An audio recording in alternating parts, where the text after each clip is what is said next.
Hello students, आज हम NCERT book का टॉपिक 9.6 पढ़ेंगे जिसका नाम है absorption of water by soil, यानी मिट्टी के द्वारा पानी का सोखना।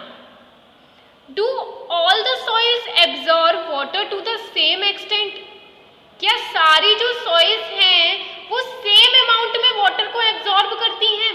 एब्जॉर्ब का मतलब होता है अपने अंदर सोखना, ठीक है। तो सारी सॉइल्स जो हैं वो वाटर को सेम अमाउंट में सोखती हैं। लेट अस फाइंड आउट, चलिए ढूंढते हैं by the help of activity 9.6। चलिए बच्चों स्टार्ट करते हैं। Take a plastic funnel. हमें क्या लेनी है? एक प्लास्टिक की फनल। देखिए बच्चों, ये एक प्लास्टिक की फनल है जिसको हमें लेना है इस एक्सपेरिमेंट के लिए। टेक अ फिल्टर पेपर और a piece of newspaper sheet. फिर आपको एक फिल्टर पेपर का इस्तेमाल करना है, और अगर आपके पास फिल्टर पेपर नहीं है तो आप न्यूज़पेपर का भी इस्तेमाल कर सकते हैं। और आपको कुछ इस तरीके से इसको फोल्ड करके इस फनल में लगाना है, ठीक है बच्चों। आगे सुनिए। Weigh 50 gram of dry powdered water and pour it into the funnel। यानी आपको क्या करना है? 50 ग्राम पाउडर्ड सॉइल लेनी है। पाउडर्ड सॉइल मतलब बहुत महीन सी सॉइल लेनी है। And pour it into the funnel। Funnel में डाल देना है। जैसे कि ये हमारी एक फनल है, इस पर ये फिल्टर पेपर लगा है और इसमें सॉइल डाली गई है। अब देखिए आगे क्या होगा। Measure a certain amount of water in a measuring cylinder and pour it drop by drop on the soil. यानी आपको कुछ सॉइल जो है, कुछ वाटर जो है वो सिलेंडर में नाप के रखना है और ड्रॉप बाय ड्रॉप जो है वो उस सॉइल में डालना है, ठीक है। You can use a dropper for this purpose. आप इसके लिए ड्रॉपर का भी इस्तेमाल कर सकते हैं, जैसे कि इस फिगर में दे रखा है। ये ड्रॉपर से बूंद बाई बूंद, बूंद बाई बूंद डाल रहे हैं इस सॉइल में। ये जो फिल्टर पेपर है ना, इसमें सॉइल भरी हुई है और हम पानी को धीरे धीरे करके डाल रहे हैं। आगे देखिए। Do not let all the water fall at the one spot. इसका मतलब ये है कि आप जैसे इस तरफ डाल रहे हो ना, तो सिर्फ इस तरफ नहीं डालना है, आपको पानी पूरी सॉइल पे डालना है। इधर पूरी तरह सॉइल भरी हुई है ना इस फिल्टर पेपर पर, तो आपको इधर भी डालना है, इधर भी डालना है, इधर भी डालना है, इधर भी डालना है, ठीक है। चलिए। pour water all over the soil. पूरी सॉइल पर पानी डालना है आपको। Keep pouring water till it start dripping. और तब तक पानी डालना है जब तक पानी यहाँ से निकलना नहीं शुरू हो जाए। पानी कहाँ से निकलेगा बच्चों? यहाँ से पानी निकलेगा, थोड़ा थोड़ा थोड़ा थोड़ा करके, ठीक है। तो पानी जब तक निकल नहीं जाता तब तक हमें इसे डालना है। Subtract the amount of water left in the measuring cylinder from the amount of you started with. यानी अब हमें क्या करना है?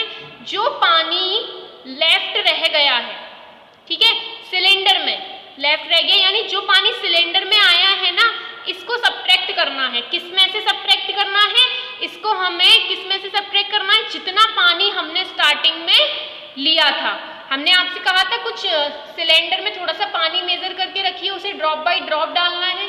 तो वो पानी को, उस पानी में से हमें सब्ट्रैक्ट करना है जो पानी रिमेनिंग सिलेंडर में बचा हुआ है, ठीक है बच्चों। चलिए आगे देखते हैं। This is the amount of water retained by the soil. और यही वो पानी है जो सॉइल ने अपने अंदर सोख लिया है। Record your result in your notebook. अपनी नोटबुक में रिकॉर्ड लिखिए कुछ इस तरह से। वेट ऑफ सॉइल कितना हो गया? 50 ग्राम। 50 ग्राम सॉइल ली थी हमने।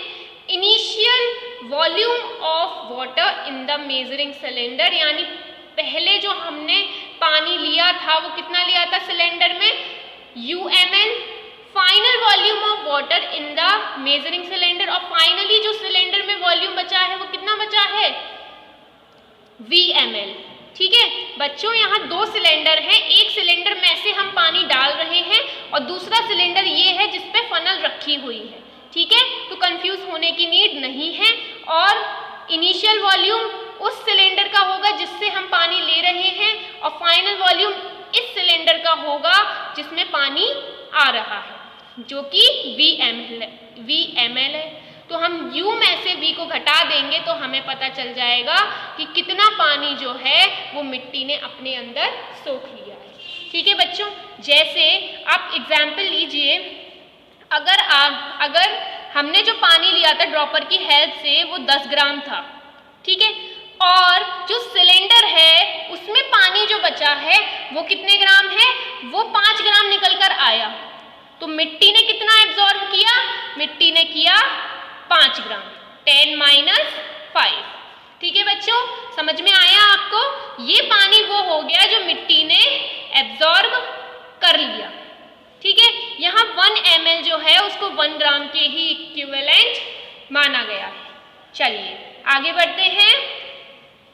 परसेंटेज कैसे निकालेंगे? परसेंटेज ऑफ वाटर एब्जॉर्ब, मतलब मिट्टी ने कितने प्रतिशत पानी को एब्जॉर्ब किया है। ठीक, तो U - V वो पानी हो गया जो मिट्टी ने एब्जॉर्ब किया था, और टोटल मिट्टी कितनी है इनटू 100। समझ में आया? यानी चेंज कितना आया, U - V, और मिट्टी कितनी है अपॉन में टोटल लगाते हैं ना, तो टोटल मिट्टी कितनी है 50 × 100। तो इससे percentage of water absorb by the soil निकल कर आएगा। अब जैसे हमने एग्जाम्पल जो लिया था उस एग्जाम्पल के अकॉर्डिंग स्टार्टिंग में जो पानी था वो कितना था 10 ग्राम, और फाइनली जो पानी लेफ्ट हो गया था वो कितना बचा था 5 ग्राम। तो फाइनली जो पानी बचा वो बचा 5 ग्राम, जो कि मिट्टी के द्वारा एब्जॉर्ब कर लिया गया था। ठीक है, तो ये तो 5 ग्राम हो गया। अब देखो, तो ऊपर 5 आ गया, नीचे 50 × 100, तो यहाँ से परसेंटेज निकल आएगा। देखिए बच्चों, 0 से ये 0 कैंसिल आउट, 5 से ये 5 कैंसिल आउट। ठीक, तो ये 10% जो वाटर है वो मिट्टी के द्वारा एब्जॉर्ब हो गया। समझ में आया आपको? चलिए आगे देखते हैं। Repeat this activity with different soil samples. आपको अलग अलग सॉइल सैंपल्स लेने हैं और इसी तरीके से एक्टिविटी करनी है, और जिससे पानी ज़्यादा जल्दी निकल जाएगा, ठीक है, वो मिट्टी जो है वो पानी को कम एब्जॉर्ब करती है, और ठीक है, इससे हमें ये पता चलेगा। Would you get the same result for all the samples? आपको क्या लगता है, क्या सारे सैंपल से आपको सेम ही रिजल्ट मिलेगा? नहीं, अलग अलग तरीके की मिट्टी जो है वो अलग अलग अमाउंट में वाटर को एब्जॉर्ब करती है। Discuss the results with your friends. अपने फ्रेंड्स के साथ डिस्कस कर सकते हैं कि मुझे ये रिजल्ट मिला, मुझे ये रिजल्ट मिला, इस तरह से। And answer the following questions. अब क्वेश्चंस के आंसर देने की बारी आपकी। चलिए देखिए बच्चों, विच soil would have highest percolation rate, यानी कौन सी सॉइल ऐसी है जिसकी परकोलेशन रेट जो है वो हायर है। परकोलेशन रेट क्या होती है? मिट्टी पानी को अपने अंदर से पास करा दे, ठीक है, ये उसकी परकोलेशन रेट होती है, यानी पानी के पास होने की रेट। पानी के मिट्टी में से पास होने की रेट को परकोलेशन रेट कहते हैं। और किसकी परकोलेशन रेट ज़्यादा होती है बच्चों? Sandy soil. कौन सी सॉइल की? Sandy soil. सैंडी सॉइल जो है उसकी परकोलेशन रेट जो है वो हाई होती है। ठीक है बच्चों, चलिए, विच soil would have lowest percolation rate? कौन सी सॉइल ऐसी है जिसकी परकोलेशन रेट जो है वो लोएस्ट है? लोएस्ट है यानी कम है, वो मिट्टी अपने अंदर से पानी को पास नहीं कराती। ठीक है, तो ऐसी सॉइल कौन सी है? ऐसी सॉइल जो है वो है क्ले सॉइल। क्ले सॉइल होती है, वो अपने अंदर से पानी को पास नहीं करा पाती, वो पानी को अपने अंदर एब्जॉर्ब कर लेती है। बच्चों यहाँ पे 2 चीजें हैं, एक मिट्टी खुद उस पानी को खुद पकड़ के रख ले अपने पास, और दूसरा वो अपने अंदर से पास करा दे। तो अपने अंदर से पास करा देना वही परकोलेशन है, उसी को हम परकोलेशन रेट कह रहे हैं। और अपने अंदर रख ले सोख के, ठीक है, वो एब्जॉर्प्शन है, ठीक है। परकोलेशन और एब्जॉर्प्शन दो डिफरेंट टर्म्स हैं। I hope now you understand very well. आगे बढ़ते हैं। Bhujo heard from his neighbour that 8 to 10 days after the rain, Bhujo ने कहीं से सुना है अपने आस पड़ोस से कि 8 से 10 दिन बाद, 8 से 10 दिन बाद बारिश होने के 8 से 10 दिन बाद, ठीक है, the level of water in a pond और वेल राइजेस, यानी जो वाटर लेवल है वो बढ़ जाता है पॉन्ड में और कुओं में। Which type of soil will allow water to reach a well faster and in greater amount, यानी ऐसी कौन सी मिट्टी है जो मदद करेगी पानी को कुओं तक और पॉन्ड तक पहुंचने के लिए। तो बच्चों ऐसी कौन सी मिट्टी होगी? सैंडी सॉइल, क्योंकि वो वाटर को अपने अंदर से पास करा देती है, वो उसको पकड़कर नहीं रखती, ठीक है। चलिए आगे बढ़ते हैं। विच type of soil retains the highest amount of water and which retains the least, आपको बताना है कि कौन सी ऐसी सॉइल है जो पानी को रिटेन का मतलब अपने पास रखती है, निकलने नहीं देती। तो कौन सी सॉइल पानी को अपने आप ज्यादा अमाउंट में रखती है? अपने पास ज्यादा अमाउंट में कौन सी सॉइल रखती है? Clay soil. And which retains the least, और ऐसी कौन सी सॉइल है जो पानी को कम अमाउंट में अपने पास रखती है? वो है सैंडी सॉइल, ठीक है बच्चों। आपको इसके आंसर समझ में आए? Can you suggest any method to let more rain water percolate and reach the water underground, क्या आपको एक ऐसा मेथड सजेस्ट कर सकते हैं जिस मेथड से जो पानी है वो ग्राउंड में ज्यादा पहुंचे, ठीक है, इजीली परकोलेट हो जाए। परकोलेट का मतलब जो है वो रिस जाए, ठीक है, जमीन के अंदर पहुंच जाए आफ्टर द रेन, बारिश होने के बाद। तो बच्चों यहाँ पर रेन वाटर हार्वेस्टिंग का कॉन्सेप्ट आ सकता है। रेन वाटर हार्वेस्टिंग क्या होती है? बारिश के पानी को बचाकर रखना, ठीक है। हम बारिश का पानी जो है उसको बचाते हैं। कैसे बचाते हैं? हम उस पानी को एक टैंक में स्टोर करते हैं, ठीक है, अंडरग्राउंड टैंक्स बनवाते हैं, उन टैंक्स में वो पानी जो है वो जाता है।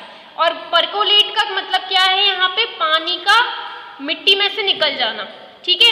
ये हमसे एक मेथड पूछ रहे हैं जिससे हम बारिश का पानी बचा सके, तो रेन वाटर हार्वेस्टिंग का कॉन्सेप्ट हम लगा सकते हैं जिससे पानी जो है वो अंडरग्राउंड शिफ्ट हो जाए और पानी की बचत हो, ठीक है बच्चों। सॉइल एंड क्रॉप्स क्या पढ़ेंगे इसमें हम? मिट्टी और फसलें, ठीक है।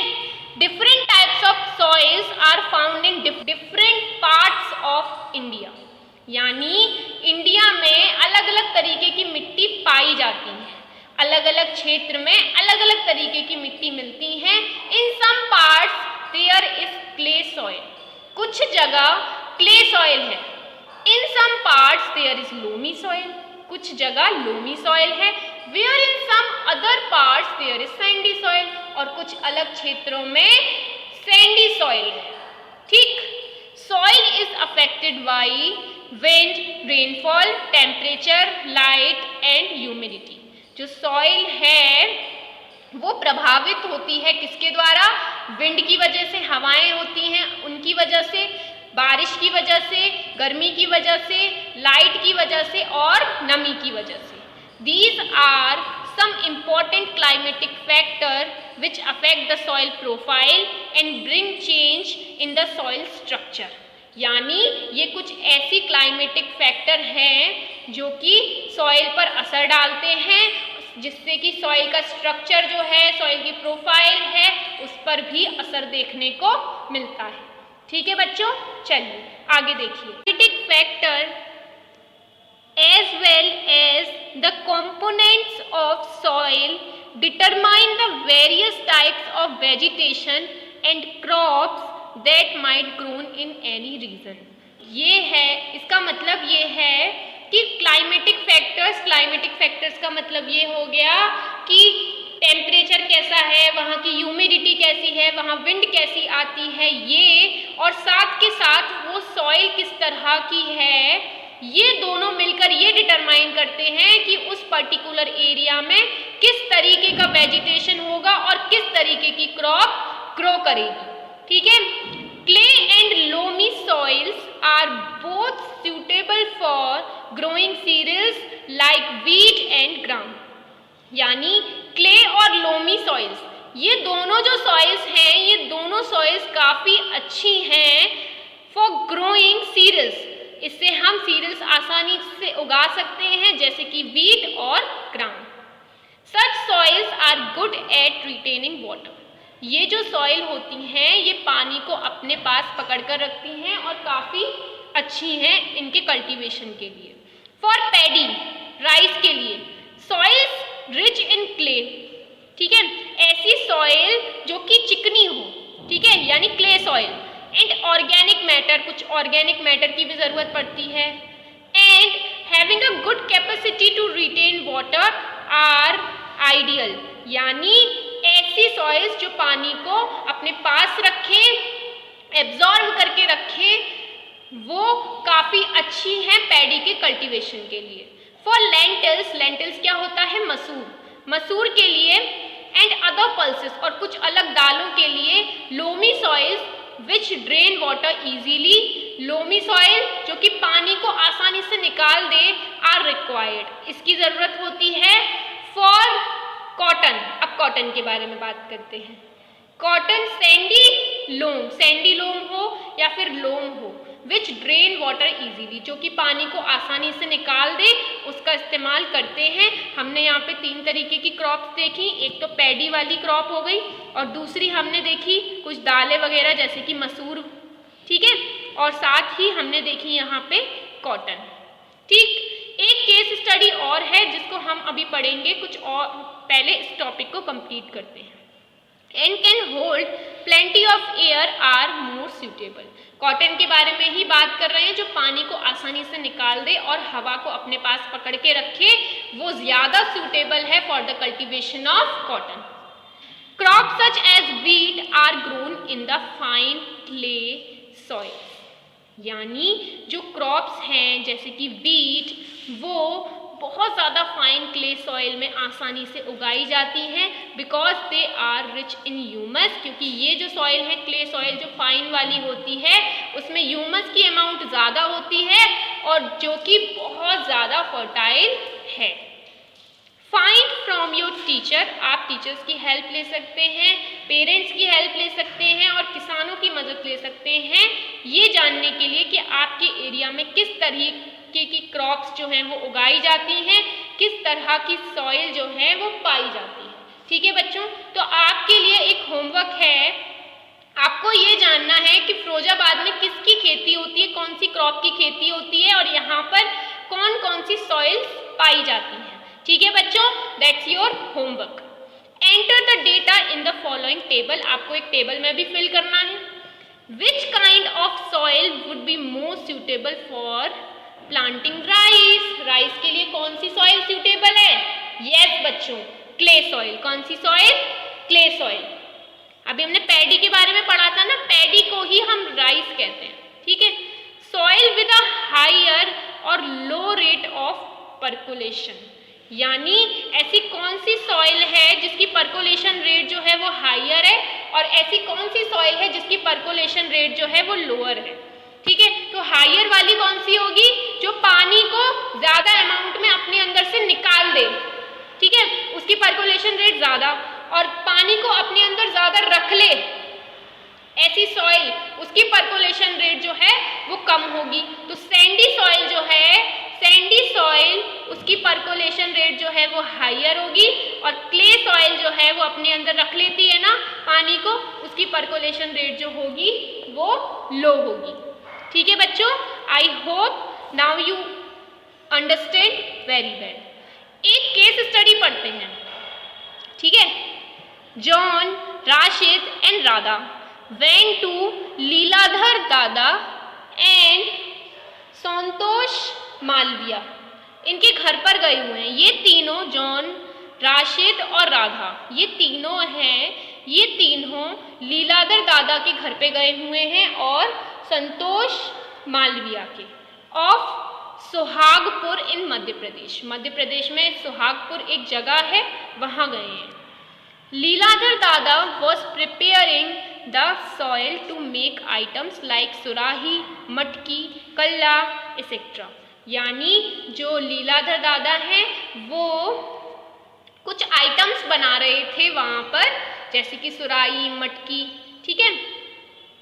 The following is the conversation they all had with Leeladhar दादा। यहाँ कुछ कन्वर्सेशन है, उन्होंने कुछ बात करी है लीलाधर दादा से, वो हम पढ़ेंगे और जानेंगे। Where was the soil obtained from? ये मिट्टी कहाँ से आती है, ठीक है। इन्होंने इनसे पूछा कि ये मिट्टी कहाँ से आती है। दादा कहते हैं We brought the black soil from a piece of barren land. barren land क्या होता है, बंजर जमीन। तो हम ब्लैक सॉइल जो है वो बंजर जमीन से लेकर आते हैं। दादा कहते हैं how is the soil prepared. अब वो फिर से पूछ रहे हैं बच्चे कि सॉइल बनती कैसे है। अब वो बताते हैं कि वो कैसे सॉइल बना रहे हैं, ठीक है। तो दादा से dry soil will be placed in a large tank, यानी एक बड़े से टैंक में वो सूखी मिट्टी को भर देते हैं। और कौन सी मिट्टी भर देते हैं यहाँ पे, ब्लैक सॉइल, ठीक है। आगे बढ़ते हैं। And would be cleaned of pebbles, और उसमें से कंकड़ वगैरह निकाल देते हैं, साफ कर लेते हैं उसको, इसे। आफ्टर रिमूविंग दीज थिंग्स, इन चीज़ों को निकालने के बाद the soil will be soaked, मिट्टी को गीला किया जाता है फॉर अराउंड 8 आवर्स, 8 घंटों तक भिगोकर रख देते हैं। This soil would be need after mixing horse dung, और इसमें घोड़े का गोबर मिलाया जाता है और गूथा जाता है उसको।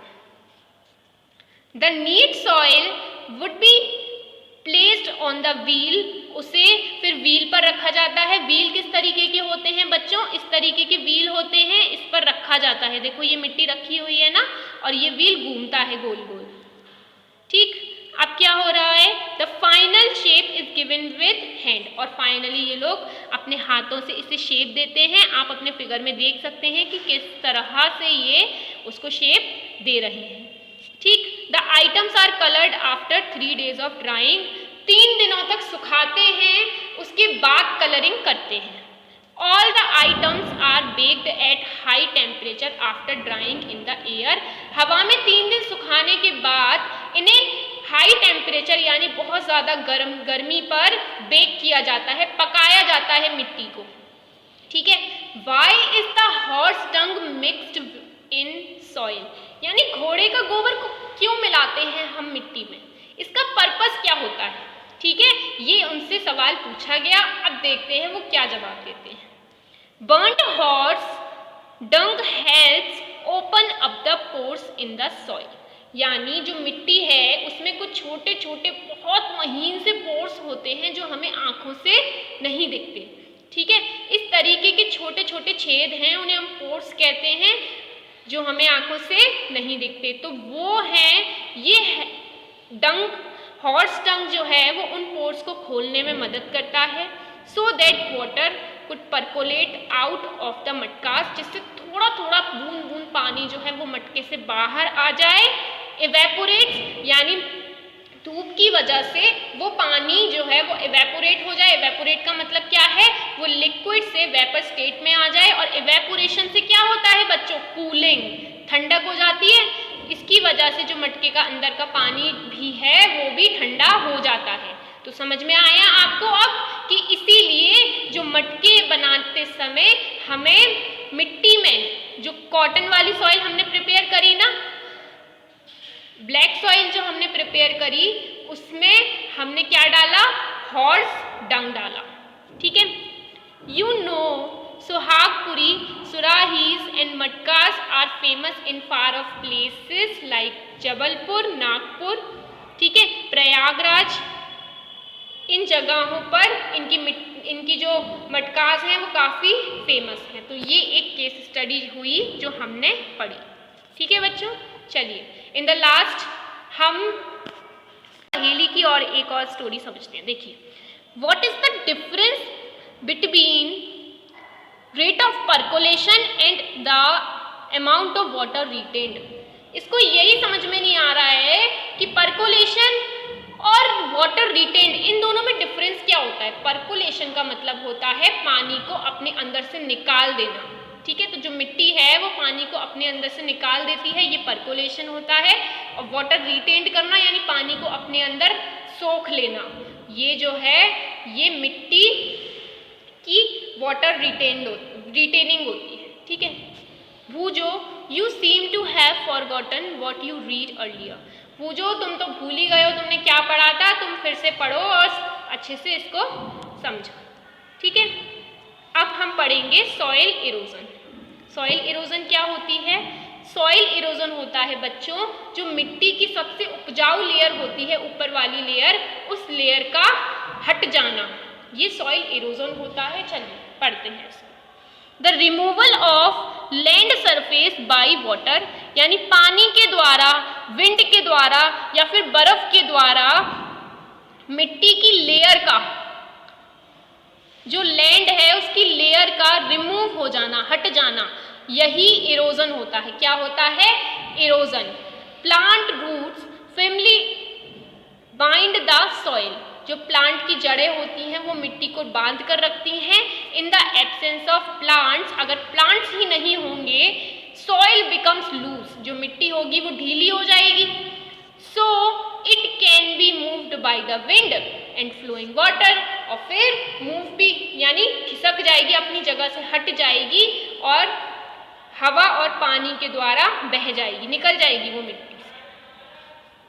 Erosion of soil is more severe in areas of little or no surface vegetation such as desert or bare lands, यानी ऐसे ज़मीनें जैसे कि डेजर्ट है और बंजर ज़मीनें हैं, यहाँ पर इरोजन का बहुत ज़्यादा प्रॉब्लम है। इधर जो ज़मीन है उसके ऊपर सरफेस है ही नहीं अच्छी।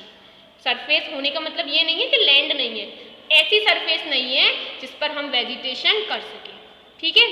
सो cutting of trees and deforestation, cutting of trees का मतलब पेड़ों का कटना, और डिफॉरेस्टेशन क्या होता है? फॉरेस्ट का हटना, जंगलों का हटना, लगातार अमाउंट में फॉरेस्ट, ग्रासेस वगैरह इन सबको हटाना, ठीक है।